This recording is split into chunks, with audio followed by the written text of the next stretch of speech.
April 21, 1945. After years of war, the Soviets finally set out to finish off Germany in a final assault on Berlin. But despite having a large numerical advantage, they still have to fight very hard, and especially in the so-called Z area, which includes the Führer's bunker and among others the Reichstag building. The Soviets viewed the Reichstag in the same way that they viewed the Kremlin in Moscow, as the seat of government.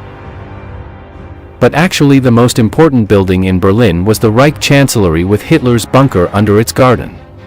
The Reichstag, built in 1894, had functioned as the German parliament until 1933, the year in which a fire caused serious damage, and since then it has been empty. However, to help defend the Berlin citadel from the Soviet assault, the massive Reichstag building was a stone mass with very solid construction and excellent views over the area. On the other side of the so-called Königsplatz was the Kroll Opera House, and around the corner the important Ministry of the Interior together with a diplomatic complex. The Reichstag was 47 meters high, and to prepare it for defense most of its windows and doors were boarded up and sandbags were piled against its walls to absorb the vibrations of the artillery impact. MG-42 machine gun nests were placed in the large corner towers and above the main entrance. There were also entrenched positions outside the building, including two fortified 88mm guns in the center of the square. As a final obstacle at that time there was a large flooded pit that crossed the square. This had been an underground work that had been abandoned and would now serve as a barrier. To enter the area, the attackers had to cross the Maltka Bridge or the better defended Kronprinz, which dotted the Spree River, and entered Area Z. As of April 21, the building is constantly bombarded, but thanks to its robustness it manages to absorb the punishment without collapsing. The government sector of Berlin, or also called Sector Z, would be the hardest nut to crack for the Soviets, since it contained most of the elite troops that were still fighting in the city. This sector was under the command of Brigadier SS Wilhelm Mohnke, who had 800 men from the Leibstandard SS Adolf Hitler Division, along with another 800 soldiers from the Reich Security Service and 600 men from the Reichsführer Battalion who responded to Himmler. In addition to these remained a few dozen French SS volunteers from the Charlemagne Division, the remnants of the SS Nordland Division, and last-minute organized civilian militias. Within this force, and under the orders of Wilhelm Mohnke, was the SS Obersturmführer or First Lieutenant Gerhard Babik, in charge of defending the Reichstag and surrounding buildings. Obersturmführer Babik belonged to the SS Leibstandard Division and had 100 men from it for his mission, along with 250 sailors sent by Grand Admiral Dönitz and 100 soldiers from the Volkssturm, a militia created at the last moment and made up of civilians from between 16 to 60 years old, armed mainly with Panzerfausts and flimsy MP 3008 machine guns. Later, in the heat of battle, Babik would be joined by some paratroopers and a handful of extra armor. With the entire Reichstag he would not have more than 600 defenders against the 10,000 or 15,000 Soviet attackers. Lieutenant Babik established his command post in the basement of some ruins behind the Reichstag. The heavy support weapons he had were limited but effective. In addition to the two 88mm guns installed in the square, Babik could also count on the support of the Zoo's flak tower, which had 8 128mm guns high on its roof. This tower was the largest bomb shelter in Berlin, having walls 2.5 meters thick and being able to house thousands of people in an impregnable way.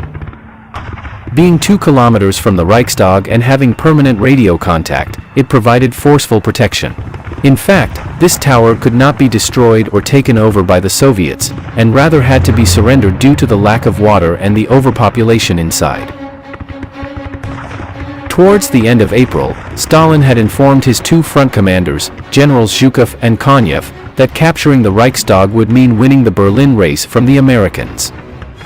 With 1.5 million soldiers between the two armies, the Soviet tactic was to crush every standing building with lots of artillery and then send soldiers forward with submachine guns, grenades, and as many tanks and cannons as possible.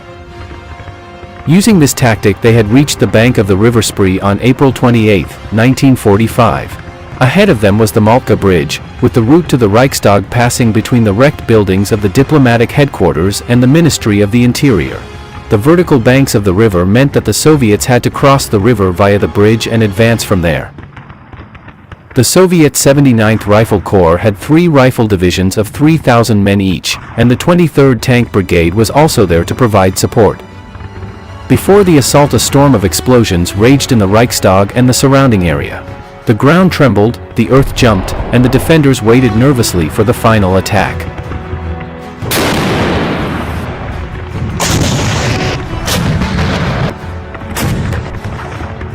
The Soviet attack across the bridge was launched shortly after midnight on April 29.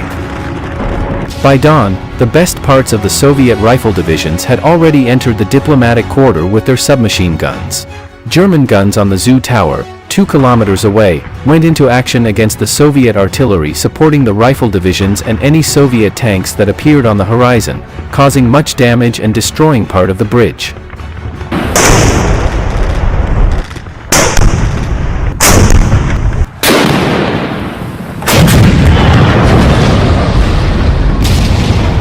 At this point, and surprisingly, just over 100 Germans from the 9th Parachute Division appear on the Soviet side of the river.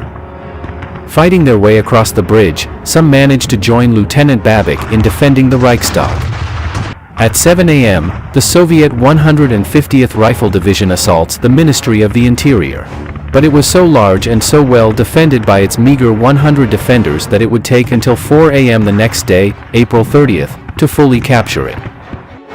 Realizing that it was necessary to raise the red flag on top of the Reichstag before May Day, the Soviets redoubled their efforts. The exhausted battalions of the 150th Rifle Division launch an assault on the Reichstag at 7:30 a.m. on April 30th, but are repulsed by fire from the Opera House from the side. To assist, the 270th Rifle Division is sent along with Katyushas, cannons, and mortars with the aim of taking the Opera building, which they successfully achieve. At 11:30 a.m. the second assault is carried out, but it is fiercely defended by the 300 defenders of the Reichstag who stop the attack at the height of the flooded moat.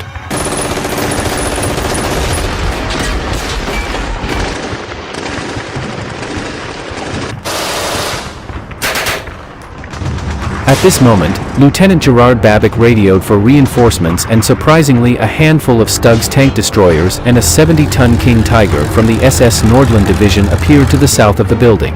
The commander of the Tiger was George Deers, and leaning forward he could see 30 T-34 tanks targeting the building. He decides to engage them from the side in a fight to the death, where he takes several enemy tanks to the grave.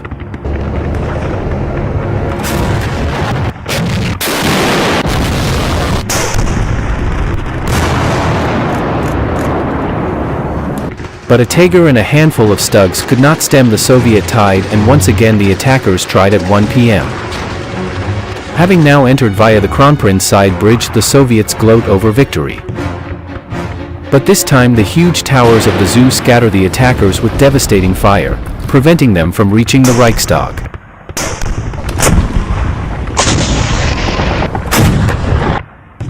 While this attempt fails, the Soviets finish securing the diplomatic headquarters in the afternoon.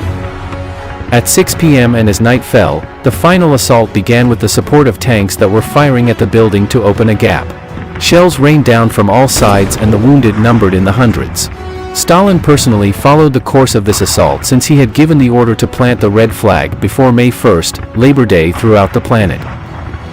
Finally, a 203mm mortar fired horizontally hits a brick-walled door and opens a hole in the building, through which dozens and dozens of Soviets slip through. The face-to-face combat had just begun. Each room in the palace would be a bunker to defend.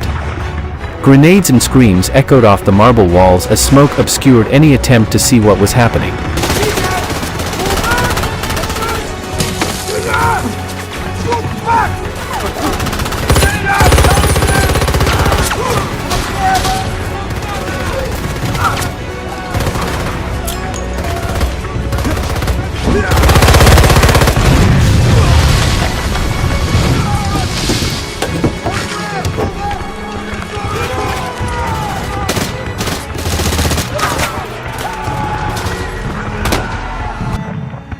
After about 1 hour, a group of Soviet troops reported by telephone that they had reached the first floor of the building, but there were still many Germans hiding in the spacious basement and upper floors. The Reichstag was a nightmare for defenders and attackers, having galleries, stairways and rooms of all sizes. The Soviets in a hurry to celebrate plant a flag on the front facade, an event that is recreated the next day before the cameras. But the fight continues for 24 more hours during all of May 1st and part of May 2nd. Both on the third floor and in the basement the defenders fight fiercely and even try to set the building on fire so that the attackers have to leave.